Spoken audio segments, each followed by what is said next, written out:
시청자 여러분 안녕하십니까? 이슈를 더 쉽게 풀어드리는 더 뉴스 시작합니다. 여야는 오늘도 공수처와 해경 국정감사에서 감사원의 서해 공무원 피격 사건에 대한 감사, 또 사무총장 문자 등을 놓고 충돌하고 있습니다. 조정치 시간에 전술핵 재배치 논쟁과 함께 풀어드리겠습니다. 북한이 최근 미사일 발사 장면과 함께 우리 군 공항과 지휘시설, 항구 등 구체적인 타격을 목표로 모의했다고 밝혔는데요. 북한의 전술핵 전력은 어느 정도 되고 또 전술핵 재배치와 관련해서 군사적인 쟁점은 무엇인지 알아보겠습니다. 먼저 오늘의 주요 뉴스부터 보시겠습니다.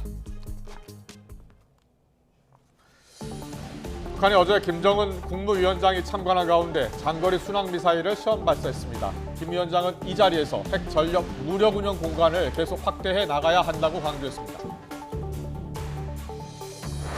북한이 최근 잇따라 전술핵 운용 능력을 과시하면서 정치권에서는 전술핵 재배치 등을 놓고 여야의 안보 공방이 격해지고 있습니다. 윤석열 대통령은 국내와 미국 조회의 의견을 듣고 있고 다양한 가능성을 꼼꼼히 따져보고 있다고 밝혔습니다. 서해 공무원 피살 사건을 수사하는 검찰이 서욱 전 국방부 장관을 소환해 조사하고 있습니다. 이 사건과 관련한 장관급 인사 소환은 처음으로 전 정부 고위급 인사 소환이 이어질 전망입니다. 김문수 경사노위 위원장이 문재인 전 대통령은 총살감이란 발언을 거둘 생각이 없다고 말해 파문이 일고 있습니다. 김 위원장은 앞서 국회 환노위 국정감사에서도 문 전 대통령은 김일성주의자라고 말해 퇴장당했습니다. 유엔은 긴급 특별총회를 열고 우크라이나 영토에 대한 러시아의 불법적 병합 시도를 규탄하는 결의안을 압도적 찬성으로 채택했습니다. 총회장에서는 우리나라와 북한 대표가 결의안 채택을 놓고 찬반 대결을 펼치기도 했습니다. 최근 마약 유통이 급속도로 확산하면서 이른바 묻지마 퀵 배송 방법까지 동원되는 걸로 확인됐습니다. 길 가던 오토바이를 붙잡고 사례비를 준 뒤 배송을 의뢰한 가방 안에는 필로폰이 담겨 있었습니다. 북한이 최근 2주 동안 7차례 미사일 도발을 한 데 이어서 어제 또 미사일을 발사한 것으로 확인됐습니다. 김정은 국무위원장이 참관한 가운데 장거리 전략 순항 미사일을 시험 발사했는데 김 위원장은 핵 전략 무력의 운영 공간을 계속 확대해 나가야 한다고 주장했습니다. 취재기자 연결합니다. 한연희 기자.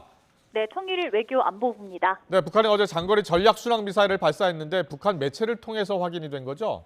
네, 그렇습니다. 북한이 오늘 새벽 조선중앙통신을 통해 밝힌 내용입니다. 조선중앙통신은 김정은 국무위원장이 어제 전술핵 운용부대에 배치된 장거리 전략 순항미사일 시험 발사를 현지에서 지도했다고 보도했습니다. 또 발사된 미사일 두 발은 서해 상공에 설정된 타원과 팔자형 비행 궤도를 따라 1234초, 그러니까 2시간 50분 34초를 비행해 2000km 계선의 표적을 명중 타격했다고 전했는데요. 그러면서 이번 시험 발사는 전술핵 운용 부대들의 작전 배치된 장거리 전략 순항 미사일의 전투적 성능과 위력을 더욱 제고하고 전반적인 작전 운용 체계의 신뢰성과 기술적 안정성을 재확증하는 데 목적을 두고 진행됐다고 설명했습니다. 또 김 위원장은 시험 발사 결과에 만족하면서 적들을 일거에 제압할 수 있는 철저한 실전 준비 체제를 또다시 입증했다고 평가했다고 전했습니다. 통신은 이어 김 위원장이 이번 발사는 적들에게 또다시 보내는 명명백백한 경고이고 전쟁 억제력의 신뢰성과 전투력에 대한 실천적인 검증이 뚜렷한 과시라고 의미를 부여했다고 밝혔습니다. 김 위원장은 또 이 자리에서 그 어떤 군사적 위기와 전쟁 위기도 억제하고 주도권을 완전히 쟁취할 수 있게 핵무력의 운용 공간을 계속 확대해 나가야 한다고 강조했습니다. 이와 함께 국가 방위력 강화는 존엄과 자주권, 생존권 사수를 위한 혁명 방침이라며 국가 핵전투 무력의 무한대하고 가속적인 강화 발전에 총력을 집중해야 한다고 덧붙였습니다. 자, 우리 정부는 그렇다면 어떻게 대응을 하고 있는 겁니까? 일단 군 당국은 어제 북한이 평안남도 개천 일대에서 서해상으로 순항미사일 2발을 발사했다며 실시간으로 관련 상황을 파악하고 있었다고 밝혔습니다. 다만 우리 정부 감시 능력의 노출 등을 고려해서 별도로 설명하지는 않았다고 전했습니다. 군 당국은 그러면서 감시와 경계를 강화한 가운데 한미 간 긴밀하게 공조하면서 대비 태세를 유지하고 있다고 강조했습니다. 통일부도 현재 안보 상황이 엄중하다고 보고 긴장감을 가지고 관계 부처들과 협력하면서 북한의 동향을 주시하고 있다고 밝혔습니다. 또 북한의 도발은 국제적 고립을 심화시키고 제재를 강화해 북한 체제의 불안정을 초래하는 결과를 낳을 것이라며 북한이 도발을 중단하고 한반도 비핵화를 위한 대화에 동참할 것을 촉구했습니다. 지금까지 통일 외교 안보부에서 전해드렸습니다. 여권에서 전술핵을 재배치하자는 강경한 입장이 잇따르는 가운데 윤석열 대통령은 확장 억제 관련 다양한 가능성을 꼼꼼히 따져보고 있다고 밝혔습니다. 원칙론을 거듭 밝히면서도 가능성을 좀 더 열어둔 것으로 해석이 됩니다. 취재기자 연결합니다. 박석영 기자. 네, 용산 대통령실입니다. 네, 확장 억제 관련해서 윤 대통령의 오늘 발언, 이틀 전 전술핵 관련 답변과 비슷하면서도 약간 다른 면이 있다고요? 네, 윤 대통령은 앞서 지난 11일 약식 회견에서 전술핵 관련 질문에 여러 의견을 경청하고 따져보고 있다고 답했는데요.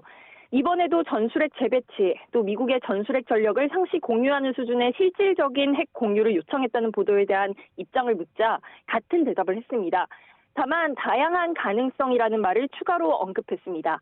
윤 대통령의 오늘 약식 회견 발언 들어보겠습니다. 우리 국내와 미국 조야의 그 확장 억제와 관련된 다양한 그 의견들이 나오기 때문에 그걸 잘 경청하고 그리고 다양한 가능성에 대해서 꼼꼼하게 따져보고 있습니다. 윤 대통령은 그러면서 이런 안보 사항은 대통령이 공개적으로 확인하거나 명시적으로 답변하기 어려운 점을 양해해달라 덧붙였습니다. 여권에서 전술핵 배치 관련 강경한 입장이 쏟아지는 가운데 긍정도 부정도 하지 않으면서 가능성을 언급한 건데 한편으로는 전략적으로도 풀이됩니다. 북한의 핵 위협을 받아치는 일종의 대북 메시지이자 여러 가지 전략을 펼칠 수 있다는 점을 포함하기 때문입니다. 그러나 한반도 비핵화 선언이 유지되는 상황에서 현실적으로 전술핵 배치는 가능성이 적다는 분석이 지배적입니다. 앞서 대통령실 고위 관계자는 YTN 통화에서 전술핵 배치는 현실적으로는 가능성이 없다며 가장 가능한 건 한미 확장 억제안에서 최고의 방법을 찾는 거라고 설명했습니다.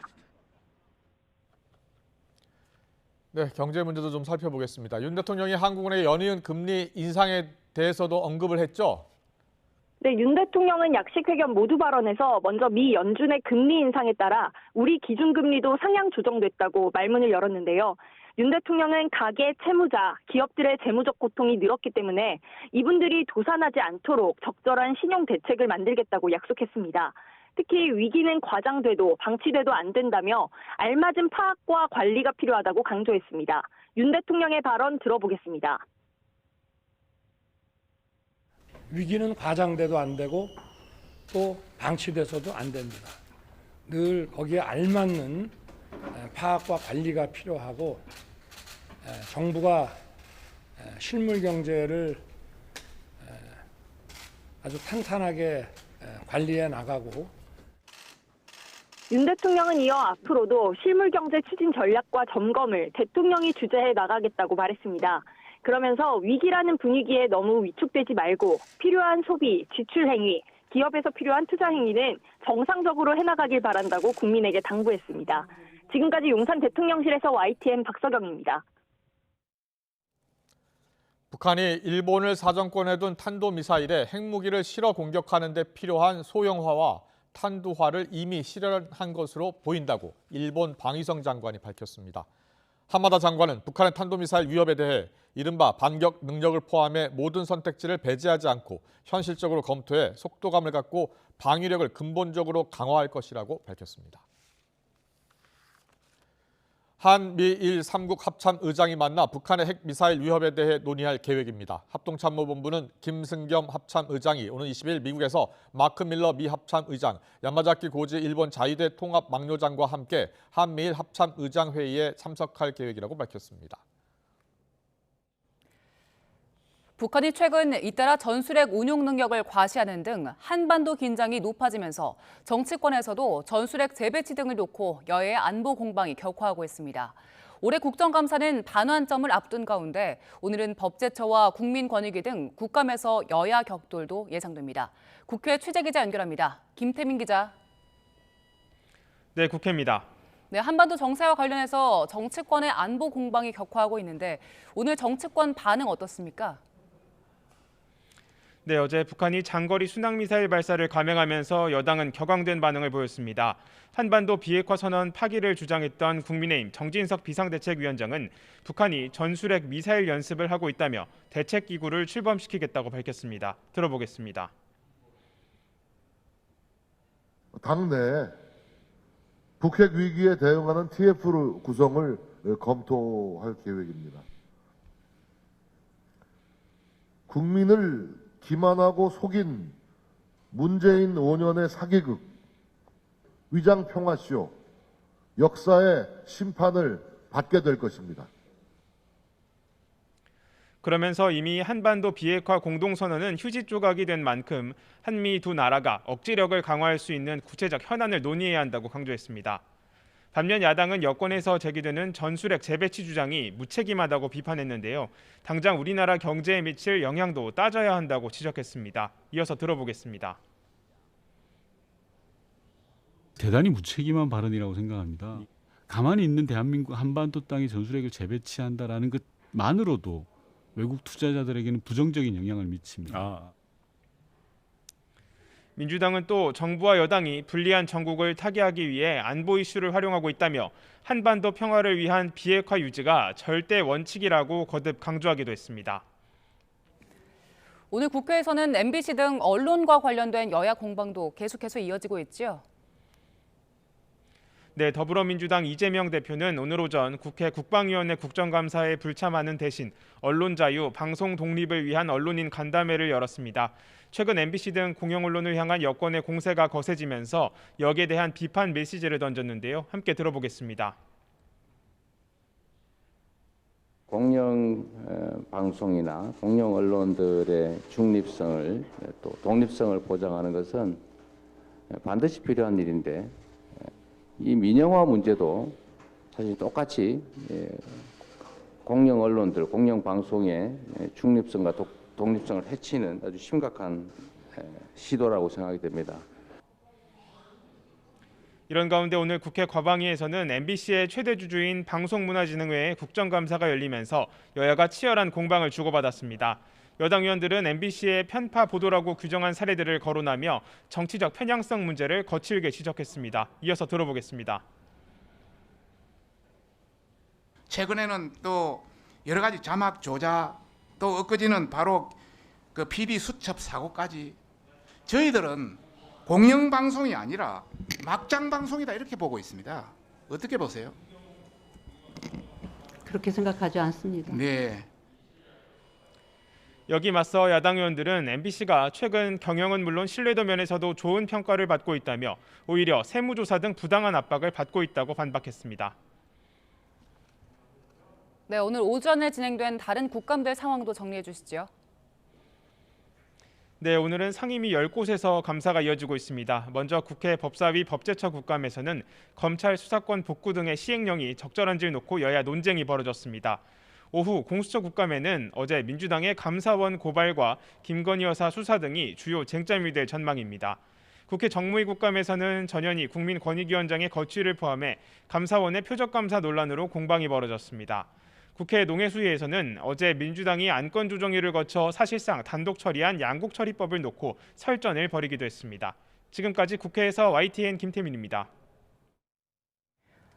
어제 국회 환경노동위원회 국정감사에서 문재인 전 대통령에 대해 김일성주의자라고 말해 퇴장 조치를 당한 김문수 경제사회노동위원회 위원장이 문재인 전 대통령은 김일성주의자라는 자신의 주장을 굽히지 않았습니다. 김 위원장은 오늘 CBS 라디오 김현정의 뉴스쇼에서 진행자가 여전히 그렇게 생각하는지를 묻자 그렇게 생각한다고 답했습니다. 김 위원장은 그 이유에 대해 신영복 사상은 김일성 사상이라며 신영복 선생과 공범이었던 통일혁명당 3명은 사형됐고 신영복 선생은 무기징역을 받고 20년 20일을 감옥에서 살았지만 본인이 전향한 적이 없다고 말했다는 점을 들었습니다. 또 문재인 대통령이 2018 평창 동계올림픽 개막 립세션 때 100여 개 나라 정상과 북한 김영남과 김여정을 앞에 두고 내가 가장 존경하는 한국의 사상가는 신영복이라고 공개적으로 전 세계에 공포했다며 대한민국 대통령이 그런 발언을 공개적으로 했기에 김일성주의자가 맞다고 강조했습니다. 더불어민주당이 국민의힘 정진석 비대위원장과 권성동 의원이 망언을 일삼았다며 국회에 징계안을 제출하기로 했습니다. 민주당은 그제 조선은 일본군 침략으로 망한 게 아니란 취지의 SNS 글을 남긴 정 비대위원장의 징계안을 오늘 오후 국회 의사과에 낼 예정입니다. 오영환 원내대변인은 또 지난 7일 국정감사 도중 김재남 한국원자력안전재단 이사장에게 사퇴를 요구하면서 혀 깨물고 죽지라고 말한 권성동 의원도 오늘이나 내일 안에 국회 윤리위원회에 제소할 예정이라고 밝혔습니다. 그리고 어제 국회 환노위 국감장에서 윤건영 의원을 향한 종북 발언 등으로 논란을 빚은 김문수 경제사회노동위원장에 대해선 국회 모욕죄와 위증죄로 고발을 준비하고 있다고 설명했습니다. 서해 공무원 피살 사건을 수사하는 검찰이 서욱 전 국방부 장관을 불러 조사하고 있습니다. 이번 사건과 관련해서 문재인 정부 장관급 인사가 검찰에 소환된 건 처음입니다. 취재기자 연결합니다. 나혜인 기자.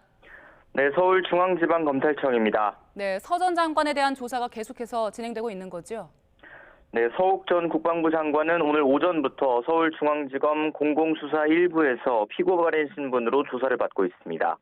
앞서 서 전 장관은 재작년 9월 해양수산부 공무원 고 이대준 씨가 북한군에 피살됐을 때 군의 감성정보 같은 기밀을 삭제하라고 지시한 혐의 등으로 유족에게서 고발됐습니다. 검찰은 서 전 장관을 상대로 당시 군의 대응과 정부 차원에서 고인이 자진월북하려 했다는 결론을 내리게 된 의사결정 과정 등을 확인할 것으로 보입니다.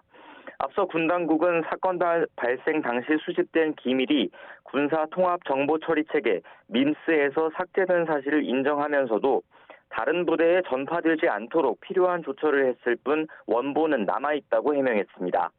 하지만 검찰은 원본이 남아있는지와 별도로 사건 직후 잇따라 열린 청와대 관계장관회의 전후 관련 정보가 삭제됐다는 점에 주목하고 있습니다. 문재인 정부 청와대가 이미 자진월북이라는 결론을 내놓고 이에 맞지 않는 정보를 삭제하라고 군이나 국가정보원 등에 지시한 게 아닌지 의심하고 있는 겁니다. 이번 사건으로 검찰에 불려나온 문재인 정부 장관급 인사는 서 전 장관이 처음입니다. 검찰은 앞서 서 전 장관을 비롯한 여러 피고발인의 집과 국정원, 해경 같은 기관들을 압수수색했고 실무자들을 조사해왔습니다. 지난달부터는 대통령 기록관을 압수수색하며 문재인 정부 청와대에서 생성된 안보 문건들을 들여다보고 있습니다. 오늘 서 전 장관 소환을 계기로 박지원 전 국정원장이나 서훈 당시 국가안보실장 등 핵심 피고발인 조사도 임박했다는 관측이 나옵니다. 이와 별도로 고 이대준 씨 유족은 문재인 전 대통령까지 감사원법 위반 혐의로 고소했는데 조금 전 고소인 신분으로 조사를 받고자 검찰에 출석했습니다.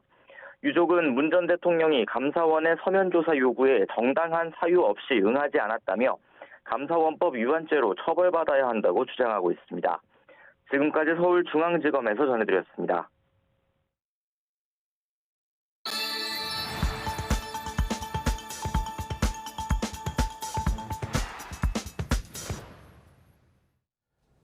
북한이 어제 핵부대에서 운용하는 장거리 전략순항 미사일 2발을 발사했습니다. 북한의 미사일 도발이 올 들어 26차례 이어지고 있는데요. 7차 핵실험 우려가 커진 가운데 우리나라에서도 지금 전술핵 재배치론이 다시 불거지고 있습니다. 네, 북한의 미사일 발사와 한미 전술핵 재배치 가능성 등을 짚어보겠습니다. 신종우 한국국방안보포럼 사무국장과 짚어보겠습니다. 어서 오세요. 어서 오십시오. 안녕하세요. 안녕하십니까. 네, 안녕하십니까. 북한이 이제 어제 또 순항 미사일을 발사했는데 네. 오늘 아침에 북한 매체를 통해서 확인이 된 거예요. 지금 사진도 나오고 있고 또 그 무기도 직접 공개를 했습니다. 그 무기 보셨죠? 네, 봤습니다. 네, 그 순항 미사일이 새로운 미사일입니까? 아니면 원래부터 갖고 있던 미사일이었습니까? 뭐 새로운 미사일은 아니고요. 작년 1월에 발사했던 것과 유사한 건데 네. 뭐 순항 미사일의 사거리를 과거보다는 좀 더 늘려서 시험 발사를 한 2시간 넘게 비행을 했다고 테스트. 하더라고요. 예, 맞습니다. 과거보다 사거리는 좀 늘어났지요. 예. 네. 이번 시험 발사 뭐 특이점이 좀 있었습니까? 뭐 특이점 같은 경우를 보면은 뭐 미사일은 순항 미사일은 과거와 똑같아요. 뭐 지금 보시는 저 사진 같은 경우는 김정은 위원장이 네. 그 터널로 추정되는 도로 터널이죠. 자동차 터널에서 지금 모니터 앞에서 지금 순항 미사일을 발사한 것을 좀 참관하고 있는 모습인데 예. 김정은 위원장이 터널 안에서 이렇게 참관하는 걸 공개한 건 제가 기억상 못 본 것 같거든요. 항상 미사일을 발사하면 예. 그 앞에 나와서 예. 터널에서 발사한 적은 있는데 네. 뭐 선전 사진을 보면은 항상 앞에서 그렇군요. 이렇게 있는데 아마 이것도 그 아마 킬체인을 좀 약간 고려하지 않았나 좀 생각이 들더라고요. 예. 예. 우리나라 미사일 방어 시스템 킬체인을 겨냥한 것 아니냐는 해석을 해주셨는데 예. 좀 지하 벙커로 보인다는 것 말씀 아니십니까? 아 벙커는 아니고 도로로 봤습니다. 도로 밑에? 예, 뭐 무슨 김정은 위원장이 오면은 녹색 그 뭐 양탄자라고 네. 깔고 그 흰색으로 이제 도로 경계선 페인트 아. 짜고 있더라고요. 예, 예. 그래서 도로 같습니다. 그렇군요. 예, 알겠습니다. 지금 뭐 사진 나오고 있죠. 네. 저 부대가 핵 운용 부대라면서요. 네, 북한은 이제 핵 운용 부대라고 주장을 하긴 했는데 뭐 벌써 뭐 최근에 있는 부대가 다 핵 운용 부대래 가지고 너무 핵표는 너무 남발한 것 같지만은 어쨌든 뭐 순항 미사일도 뭐 가능하다면 전술핵을 탑재할 수 있으니까. 아, 전술핵을 저 순항 미사일에 탑재할 수 있는 겁니까? 예, 지금 북한이 공개한 이제 순항 미사일 같은 경우는 토마호크하고 아주 유사하거든요. 네. 미국의 토마호크. 아. 토마호크는 처음부터 핵을 탑재한 순항 미사일이었어요. 네. 지금은 이제 재래식 폭탄만 탑재하고 있지만 네. 과거에는 핵무기로 시작했죠. 네. 그렇군요. 최근에는 그 도발을 연이어서 하면서도 사진을 공개하지 않다가 한 번에 공개를 했었잖아요. 근데 이번 발사 때는 시험 발사하고 나서 바로 또 공개를 했는데 여기에도 의도가 있을까요? 아, 의도는 있죠. 그러니까 지금 북한 입장에서는 10월 10일 날 당창건 기념일 날 뭐 특집 보도를 해서 김정은 위원장이 15일 동안 뭐 군사행보를 뭐 일제히 공개했잖아요. 사진 80여 장을 북한 그렇죠. 노동신문, 주민들이 네. 볼 수 있는 노동신문에 공개를 했습니다. 네. 공개했고 지금 어제는 민생행보였다가 오늘은 갑자기 또 이게 또 돌아선 거죠. 아. 결국은 이번도 많이 기획을 한 것 같아요. 북한은 보통 도발을 할 경우에는 기만을 상당히 많이 합니다. 기만을 통해서 이제 충격 효과를 좀 더 달성하려고 하는 거죠. 지난번 저수 수중 발사 SLB 보셨죠? 네. 좀 말은 안 되는데 예. 그만큼 보기에는 이렇게 기상천외한 일을 벌이니까 게다가 우리 군 당국은 누가 땅에서 SLBM이 나올지 상상이나 했겠습니까? 그 수중에 발사대를 이렇게 놓고서 이제 쏜 거 아닙니까? 그렇죠. 수중 발사에 썼죠. 뭐 기상천외한 방식이고 군사적으로는 좀 효용성은 없긴 한데 네. 그나마 이제 뭐 정보 당국을 오판하게 만들면서 계속 충격을 주려고 하는 거죠. 알겠습니다. 네. 지금 북한의 7차 핵실험 가능성은 계속해서 높아지고 있는 상황인데 현재 북한의 그 핵실험 가능성 전망에 대해서는 어떻게 보고 계세요? 일단 가능성 없다 보입니다. 지금 그러나 하지만은 북한은 지금도 그러니까 우리가 보면은 에스컬레이터식 긴장 고조라고 표현을 하잖아요. 네. 계단식으로 이렇게 올라가면서 아직까지 보여줄 카드는 있습니다. 아. 중거리 탄도미사일을 또 한 번 일본 열도를 넘길 수도 있는 거고요. 예. ICBM은 지금 아직까지 성공을 못 시켰어요. 화성 17이라고 하죠. 네. 그걸 발사를 또 성공시키면서 또 미국을 또 엄청나게 자극할 수 있는 긴장적 요소들이 많이 가지고 있으니까 예. 아마 뭐 내일 모레 하더라도 이상하진 않아요. 핵실험장 준비는 다 돼 있으니까. 근데 하지만 북한 입장에서는 이 긴장을 계속 끌고 가야 되는 또 측면이 있기 때문에 예. 뭐 다음번은 또 다른 이제 탄도미사일 시험 발사로 이어지지 않을까 생각이 됩니다. 네. 지금 핵무력 법제화를 최근에 했잖아요. 예. 그러면서 또 선제 공격도 할 수 있는 예. 그런 그 기반을 마련했고요. 북한은 지금 일본을 사정권에 둔 탄도미사일에 핵무기를 실어 공격할 수 있는 데 필요한 소형화 탄도화를 이미 실현한 것으로 일본 방위성 장관이 밝혔는데 실제로 전문가들은 소형화에 성공했다고 보고 있어요. 뭐 성공했다라고 단정짓기보다는 달성했을 가능성은 높다. 이 표현이 정확하죠. 일본도 그 비슷한 표현이고 오늘 같은 경우는 사거리 2,000km가 날아갔죠. 예. 일본 전역을 충분히 사정권에 두는 거리지 않습니까? 그러네요. 뭐 일본에서 이런 반응이 나올 만도 하지요. 네. 결국 순항 미사일이 한 번도만 겨냥한 건 아니니까요. 네. 지금 이렇게 이제 소형화된 거는 우리나라 아니면 일본 등을 겨냥한 것이다라는 분석들이 이어지고 있잖아요. 그렇게 됐을 때 지금 이렇게 우리에 대한 위협이 높아지고 있기 때문에 여권 안에서는 다시 전술핵을 재배치해야 한다는 주장도 나오고 있는데 이런 의견들에 대해서는 어떻게 보고 계십니까? 글쎄요. 뭐 지금 현재 상황은 좀 어렵죠. 핵무기 배치라는 걸 보면은 뭐 대내 정치적 요소뿐만 아니라 미국도 이제 정치적인 요소를 좀 많이 고려를 해야 돼요. 네. 그리고 지금 뭐 외교 관계도 상당히 좀 문제가 되잖아요. 예. 근데 요즘 얘기가 나온 거 보면 핵공유와 전술력 재배치와 뭐 우리 뭐 한국형 핵공유 뭐 개념들이 상당히 복잡하더라고요. 네. 쉽게 말씀드리면 핵공유는 미국이 우리한테 전술력을 줘서 우리 공군이 운영할 수 있도록 그러니까 우리 국내 국토에는 들어오는 건 아니고 들어오면서. 들어오면서. 예. 그러면 NPT의 탈퇴가 되거든요. NPT의 요소 중에 하나가 핵 보유 국가가 없는 국가 주면 안 된다. 핵 확산 금지 조약 그렇죠. 말씀하시는 예, 겁니까? 핵 확산 금지. 그리고 그 전술핵 재배치는 미군이 운영하는 겁니다. 한반도에 있어도. 근데 지금 최근에 언론 나온 걸 보면 핵 공유라고 표현을 하는데 공유가 아니에요, 개념은. 그냥 미국이 가지고 있는 핵무기를 탑재한 전략 자산이 한반도 인근에 좀 가까이 있는 붙이는 그런 거를 이제 과거로 돌아보고 표현하더라고요. 91년에 비핵화 전에 군산에 있는 미군 기지에 약 100여 개 전술핵이 있었잖아요.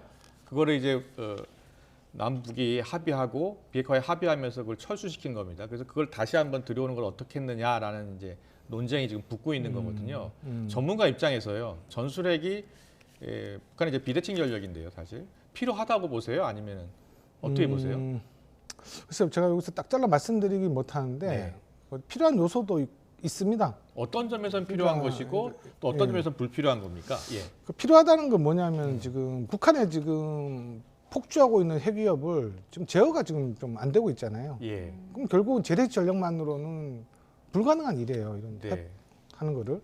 그래서 지금 전술핵을 재배치한다는 거는 뭐냐면 미군이 운영을 하고 NPT도 지켜가면서 미군이 운영을 하고 게다가 전술핵 같은 경우는 과거와 달리 아주 정교해졌어요. 만약에 미군이 운영한다면은 그 NPT에 저해되지는 않습니다.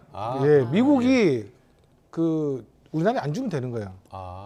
우리가 개발하는 두 가지죠. 우리가 개발을 하거나 미국이 우리한테 공유를 한다는 개념이죠. 그러니까 지금 여권에서 그러니까 뭐 공유 자꾸 얘기나 공유는 탈퇴하는 거예요. 공유는. 그러니까 전술 재배치는 아닌 거죠. 알겠습니다. 북한이 우리나라가 지금 군사력이 세계 6위잖아요. 그런데 이제 지금 비대칭 전력이기 때문에 북한이 전술핵을 갖게 되면 실제로 그리고 운용하게 되면 이게 우리나라 군사력 6위라 하더라도 어려운 점이 있습니까? 어떤 점에서 어려운 점이 있습니까? 어렵죠. 재래식 군사력이 아무리 우수하다 하더라도 뭐 핵무기를 가진 핵무기는 뭐 비대칭 무기잖아요. 전력이 균형이 안 되는 겁니다. 그러니까 우리가 한미 연합훈련 할 때 워게임 할 때 핵무기 요소를 안 넣습니다. 아 그렇습니까? 핵무기를 한미 훈련할 때 핵무기를 넣으면 게임이 안 되거든요. 게임이 안 된다. 근데 지금 북한이 이번에 실험 발사 그 군사 훈련이라고 표현했는데요. 7차례 발사하면서 우리나라 주요 항공 주요 시설 그리고 항구 그리고 뭐 공항까지 이렇게 목표로 모의 타겟을 준비해가지고 시험을 했다라는 겁니다. 거기에 전술핵 하나라도 떨어진다면 쓸 수가 없는 거잖아요. 당연히 쓸 수가 없죠. 전술핵을 쓸 수 없을 뿐만 아니라 북한의 표현은 과거보다 좀 더 노골화되어 있죠. 과거에 뭐 남조선 작전지대 넓은 범위로 봤다면 지금은 아주 범위를 좁히고 있어요. 그만큼 이제 우리는 전술핵뿐만 아니라 다양한 투발 수단을 가지고 있기 때문에 너희들 언제든지 공격할 수 있는 그런 위협을 계속하고 있는 거죠. 어떻게 대응을 해야 되겠습니까? 그렇죠. 뭐 우리가 뭐 삼축 체계를 지금 뭐 하고 있죠. 뭐 킬체인을 무력화시킬 의도가 있다는 거 아닙니까? 당연히 지금 뭐 김정은 위원장이 그래도 최고 존엄인데 터널에서 이제 참관하는 것도 보면 뭐 킬체인을 의식하는 겁니다. 의식하는 겁니다. 지금 우리가 쓸 수 있는 선택지를 봤을 때 일단 우리 군 당국은 미국의 전략 자산을 이용하겠다라는 입장인 거잖아요. 그럼 전략 자산을 이용한다는 거면은 어떤 식으로 진행이 되는 겁니까? 저도 뭐 언론에 보도 나온 걸 말씀드릴게요. 뭐 정확하지만 뭐 핵무기 그 SSBN이죠. 핵 추진 이제 그러니까 SLBM 탑재한 미국의 전략 잠수함이 한반도 인근에 거의 상시적으로 와 있다든지 뭐 전술 핵무기를 탑재한 미국의 항공모함이 유사시에 전투기에 탑재해서 어떤 공격할 수 있는 그런 준비를 한다고 하는데 이걸 아셔야 돼요. 우리가 핵무기를 배치한다는 건 핵무기를 쓰겠다는 건 아닙니다. 그러니까 예를 들어서 우리도 갖고 있으니까 너희도 쓸 생각하지만은 그런 공포의 균형을 주자는 건데 뭐 SSBN 같은 경우는 그러니까 보이진 않잖아요. 그러면 역체력이 될 수 없는 거예요. 그 두 가지 전략도 그렇게 맞지는 않다. 단지 뭐 미국의 전략 자산이 우리 근처에 좀 자주 오고 하는 수준이지 이걸 일각에서 한국형 핵공기로 표현하더라고요.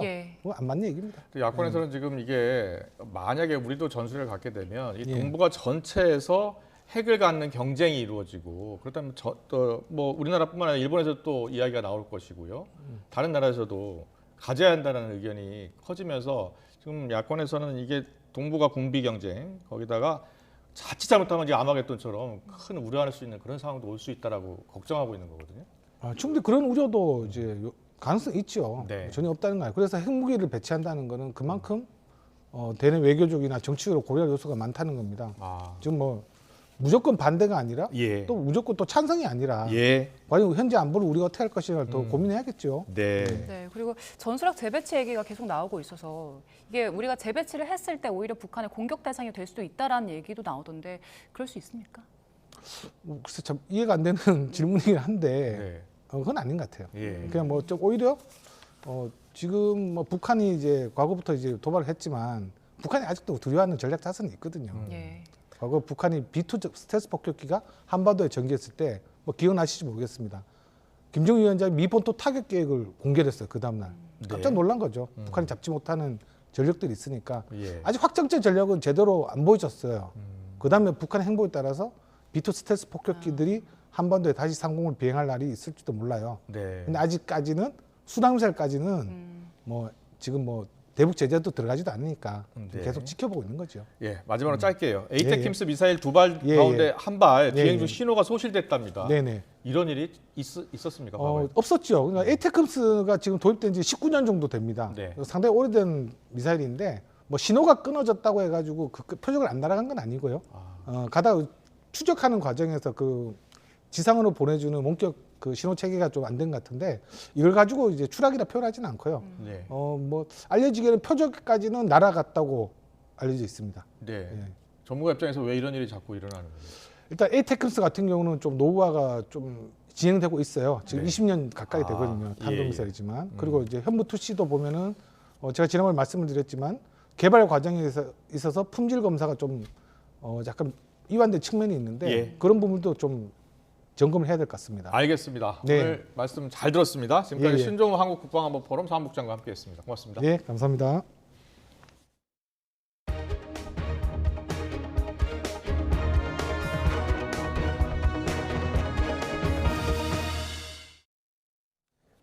유엔 긴급 특별총회에서 러시아의 우크라이나 영토 병합을 규탄하는 결의안이 압도적으로 채택됐습니다. 우리나라와 북한 대표는 각각 찬성과 반대의 뜻을 밝히면서 논리 대결을 펼쳤습니다. 유재복 기자의 보도입니다. 러시아 규탄 결의안은 회원국들의 압도적인 지지를 얻었습니다. 북한과 벨라루스, 시리아 등 5개 나라만이 반대의 뜻을 밝혔습니다. In favor 143, against 5, abstentions 35. Draft resolution A/ES11L/L5 is adopted. 결의안은 우크라이나 4개 지역에서 치러진 러시아 병합을 묻는 주민 투표를 국제법상 효력이 없는 불법 행위로 규정했습니다. 따라서 병합 선언 역시 인정할 수 없으며 러시아군은 즉각 조건 없이 철수할 것을 요구하고 있습니다. 이에 따라 지난 2월 러시아가 우크라이나를 침공한 뒤 러시아 규탄 결의안은 모두 4건이 채택됐습니다. 투표에 앞서 우리나라와 북한 대표는 찬반으로 맞서며 논리 대결을 벌였습니다. Any attempt to divide the nation in any form or method is merely the beginning of lasting, very serious troubles rather than a solution. Self-determination is legitimate right to freely choose their sovereignty and international political status without interference from others. 러시아 규탄 결의안은 지난달 말 유엔 안보리에 올라갔지만 상임이사국인 러시아의 반대로 무산됐습니다. 긴급 총회에서 채택된 결의안은 안보리와 달리 법적 구속력은 없습니다. 하지만 러시아를 더욱 고립시키고 압박하는 효과는 클 것으로 보입니다. YTN 유재복입니다.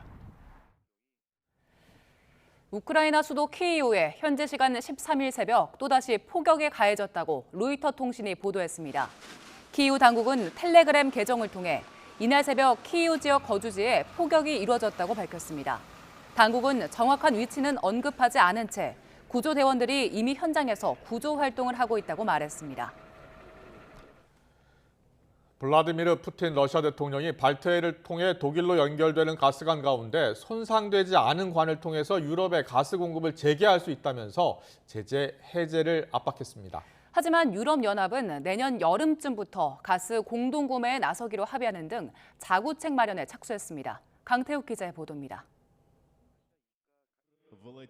푸틴 러시아 대통령이 노르트 스트림 1과 2의 누출 사고 후에도 손상되지 않은 관이 있다고 밝혔습니다.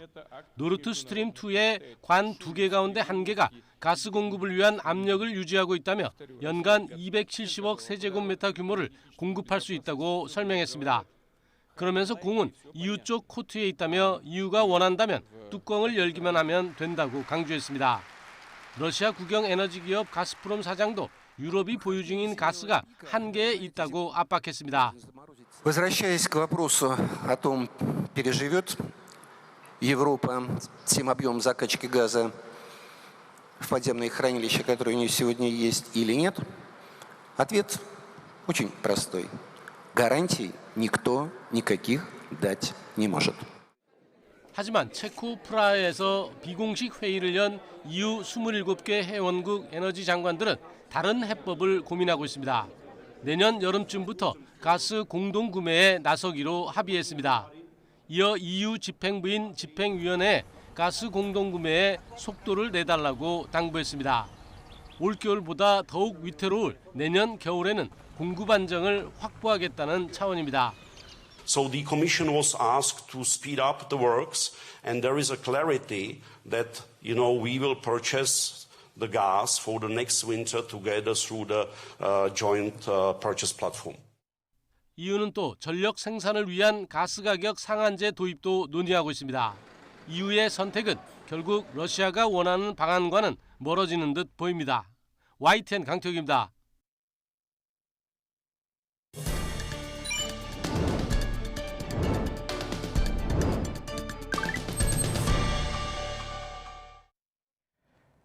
한국은행은 내년 1분기까지 5%대의 고물가 상황이 이어질 거라면서 물가가 잡힐 때까지 금리 인상에 나서겠다고 예고했습니다. 어느 정도의 희생도 감수하겠다고 밝혔는데 워낙 대외 악재가 많은 탓에 물가 안정이 아닌 경기 둔화만 초래할 거란 우려가 나오고 있습니다. 강희경 기자의 보도입니다. 한국은행 금융통화위원회가 기준금리를 0.5%포인트 올리면서 제시한 주된 근거는 높은 물가였습니다. 내년 1분기까지 5%대 고물가가 이어질 상황에서 높은 환율이 물가를 더 자극할 거란 우려가 나오자 두 번째 빅스텝을 단행한 겁니다. 물가 상승률이 떨어지는 속도를 상당 기간 지속시킬 수 있는 위험이 더 늘어나서 거기에 대해서 물가에 대해서 대응하는 점이 하나고요. 문제는 이번 기준금리 인상이 경기에 미칠 영향입니다. 금리가 오르면 기업의 투자가 위축됩니다. 최근 대한상공회의소가 국내 제조업체 307곳을 대상으로 조사한 결과 62%가 고금리로 어려움을 겪고 있다고 답했습니다.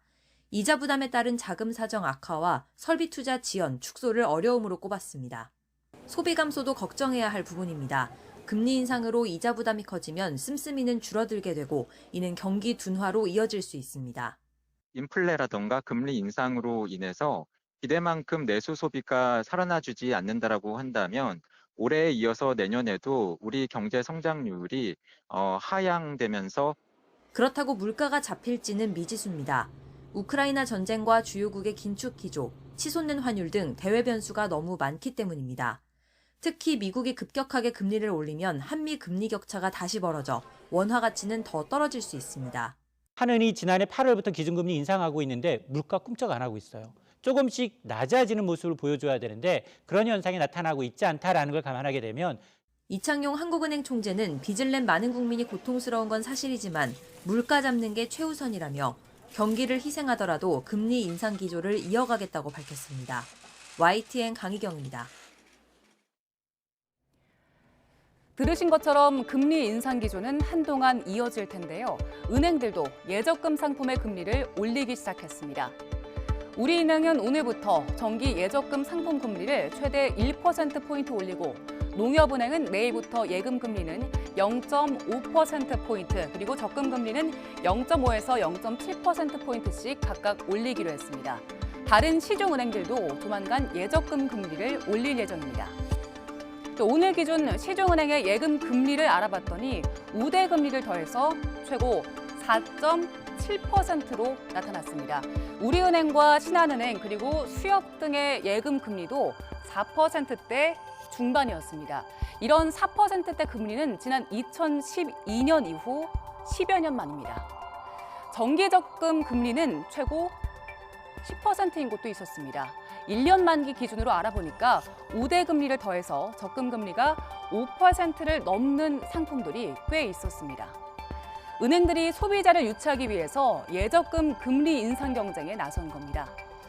5대 시중은행들의 예적금 잔액도 꾸준히 늘고 있습니다. 지난해 말 655조 정도였던 예금 잔액은 9개월 만인 지난달 말 760조를 넘어섰고요. 35조 원 정도였던 정기적금 잔액 역시 9개월 사이에 4조 원 넘게 늘었습니다. 고금리 시대에 소비자들은 어떤 전략으로 투자에 나서고 있을까요? 소비자들은 자금을 짧게 굴려서 쉽게 갈아탈 수 있는 단기 예금을 활용하기도 하고요. 또 수시로 입출금을 하면서 이자를 챙기는 일명 파킹 통장 등 여러 상품에 돈을 쪼개 넣는 방식으로 재테크를 하기도 합니다. 5%까지 닿지는 못했지만 그래도 4%대 후반대 정기예금도 나오고 있거든요. 근데 이게 1년제로도 잘 몰리지 않는 건 기본적으로 지금 금리가 더 오를 거라는 기대가 크다 보니까 1년 동안 묵는 것보다도 최대한 단기로 가져가겠다라는 인식들은 좀 강한 것 같습니다. 한국은행도 이런 상황을 반영해서 은행의 정기적금 최소 만기를 현행 6개월에서 1개월로 개정할 예정인데요. 그렇게 되면 내년 4월부터는 한 달짜리 초단기 적금도 출시될 걸로 보입니다. 한편에선 예적금 금리 인상의 부작용을 우려하는 목소리도 있습니다. 예금 금리가 올라가는 건 은행의 자금 조달 비용이 늘어나는 거기 때문에 대출금리 상승의 또 다른 요인이 될 수 있다는 겁니다. 전문가들은 고금리 시대의 재테크 방식에 대해서 대출의 경우에는 고정금리 상품으로 갈아타는 전략을 활용하고 또 보유 자산을 팔아서라도 불필요한 대출은 줄이라고 공통적으로 조언합니다. 올해 안에 은행 예금 금리 연 5%, 대출 금리 연 8% 시대가 열릴 거란 전망이 이어지면서 예적금 같은 안정적인 상품으로 돈이 몰리는 역머니 무브 현상은 한동안 이어질 걸로 보입니다. 코로나19 신규 확진자는 감소세가 이어지면서 2만 명대로 줄었습니다. 이런 가운데 오미크론에 대응하는 화이자사의 이 이가 개량 백신이 오늘 처음 국내로 들어옵니다. 취재기자 연결합니다. 신현준 기자. 네, 신현준입니다. 신규 확진자가 오늘은 2만 명대까지 떨어졌다고요? 네, 오늘 0시 기준 코로나19 신규 환자는 26,957명입니다. 하루 전보다 3,000명 넘게 줄었는데 수요일 발표 기준으로는 7월 7일 이후 14주 만에 최소입니다. 일주일 전과 비교하면 1,600여 명, 2주 전보다는 3,900명 줄어 더디지만 감소세를 이어가고 있습니다. 신규 환자 가운데 국내 발생은 26,886명, 해외 유입은 71명입니다. 위중증 환자는 3명 는 266명으로 이틀 연속 200명대를 유지하고 있습니다. 하루 새 숨진 사람은 25명이고 치명률은 0.11%를 유지하고 있습니다. 이런 가운데 오미크론 변이에 대응하는 모더나사의 개량 백신 접종이 진행되는 가운데 화이자의 이가 백신 78만 회분도 오늘 국내에 들어옵니다. 코로나19 예방접종 대응 추진단은 지난 7일 화이자의 BA1 대응용 이가 백신이 식약처의 품목 허가를 받음에 따라 오늘 오후 인천공항을 통해 국내에 도입된다고 밝혔습니다. 추진단은 화이자의 이가 개량 백신 활용 계획을 전문가 자문과 예방접종 전문의 심의를 거쳐 수립할 예정인데 이른 시일 내에 안내하겠다고 설명했습니다. 현재 고위험군을 대상으로 한 코로나19 오미크론 변이형 개량 백신 접종은 그제 지난 11일부터 시작했는데 여기에 사용하는 백신은 모더나사의 이가 백신입니다. 지금까지 사위 2부에서 YTN 신현준입니다. 지난 8월에 중부지방에 내린 폭우로 서울 개포동에 있는 대모산에 산사태가 발생했었는데요. 등산로 입구까지 쓸려 내려온 돌무더기, 나무 토막이가 2달째 지금 방치돼 있어서 큰 비가 또 내린다면 추가 피해도 우려됩니다. 취재기자가 현장에 나가 있습니다. 안동준 기자. 네, 서울 개포동에 있는 대모산에 나와 있습니다. 네, 안동준 기자 뒤편을 보니까요. 폭우가 내린 지 2달이 됐는데 전혀 안 추운 것 같습니다. 그 상황을 전해주시죠. 네, 보시는 것처럼 이곳 대모산은 지난 폭우로 인한 산사태로 처참한 흔적이 아직도 그대로 남아 있습니다. 제가 지금 서 있는 이곳은 2달 전까지만 해도 주민들이 이용하던 등산로였는데요. 하지만 지금은 이렇게 바닥을 보시면 나무 토막과 돌덩이들이 휩쓸려 내려와서 등산로 진입이 어려울 정도입니다. 조금 이동해 보겠습니다. 이곳은 돌무더기가 쌓인 바닥처럼 보이는데요. 사실 이곳은 등산객들이 쉬고 갈 수 있도록 만들어 놓은 정자입니다. 토사가 흘러내리면서 의자를 덮친 겁니다. 두 달째 등산로가 방치되면서 시민들 불편도 이만저만이 아닌데요. 목소리 직접 들어보시겠습니다. 이제 저희가 장기 바닥도 뜨고 놀던데요. 그 이제 여름에 그늘에 물도. 근데 이게 폐허가 되니까 이게 굉장히 불편하죠. 이게 뭐 장애물 같고, 예? 등산로가 아니라 장애물이죠. 이게 저거 갖고. 그러니까 이게 빨리 좀 복구 좀 됐으면 저희는 좀. 대모산은 지난 8월 폭우 당시 산사태로 토사가 등산로 입구까지 밀려 내려왔지만 2달이 넘도록 복구 작업 없이 방치되고 있는데요. 강남구는 오는 12월부터 정식 복구 공사를 시작한다는 방침입니다.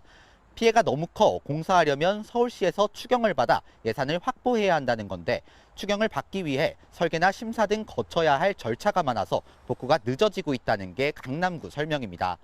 다만 응급복구를 위해 공사를 발주해 10월 말부터는 임시 통행로를 개설할 예정이라고 밝혔습니다. 하지만 이미 토사가 대모산 아래까지 밀려 내려와 있는 상황에서 안전조치라고는 출입을 통제하는 현수막과 테이프가 전부입니다. 특히 10여 미터 떨어진 곳에는 3차선 도로도 있어 자칫 큰 피나 태풍이 오면 추가 산사태 피해가 발생할 가능성이 큽니다.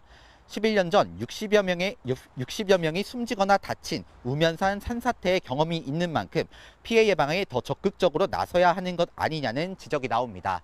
지금까지 서울 개포동에 있는 대모산에서 YTN 안동준입니다. 길 가던 오토바이를 무작정 멈춰 세우고 이른바 묻지마 퀵 배송을 의뢰한 남성들을 경찰이 쫓고 있습니다. 남성들이 건넨 쇼핑백에는 필로폰이 들어있었는데 지금까지 알려지지 않은 신종 마약 운반 수법입니다. YTN이 범행 장면이 담긴 화면을 확보했습니다. 황보혜경 기자의 단독 보도입니다. 지난 11일 낮 서울 동대문구 골목길입니다. 대로변으로 나가려는 오토바이를 향해 한 남성이 손짓합니다.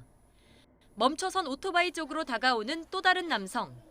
오토바이 운전자와 잠시 얘기를 나누더니 승용차 문을 열고 무언가를 꺼내듭니다. 음식 배달을 가던 오토바이 운전자 A씨를 붙잡고 다짜고짜 퀵배송을 의뢰한 겁니다. 남성들은 이곳에 신호대기하고 있던 오토바이 운전자에게 테이프로 감긴 쇼핑백을 건넸습니다. 어떤 건장한 남성 한 분이 저한테 오더니 혹시 아저씨 킥도 하시냐고 물어보더라고요. 물건을 주는데 물건이 너무 허술해 보였어요. A씨는 배송비 3만 원을 요구했고 이 남성들은 고속버스 터미널로 이동해 쇼핑백을 경북 경주로 붙여달라고 말했습니다. 이때 미심쩍은 생각이 들기 시작했습니다. 경주행 버스에다가 이 물건을 실어달고 송장을 저한테 문자로 보내달라고 하더라고요. 그리고 이걸 과연 3만 원 주고 빠르게 킥으로 보낼 만한 일인가? 그때부터 이상했었어요. 결국 터미널에 도착한 뒤 A씨는 쇼핑백을 열었고 흰색 가루가 있다는 사실에 깜짝 놀랐습니다. 그 박스 테이핑도 허술해서 뜯어보니까 여자 속눈썹이 나왔어요.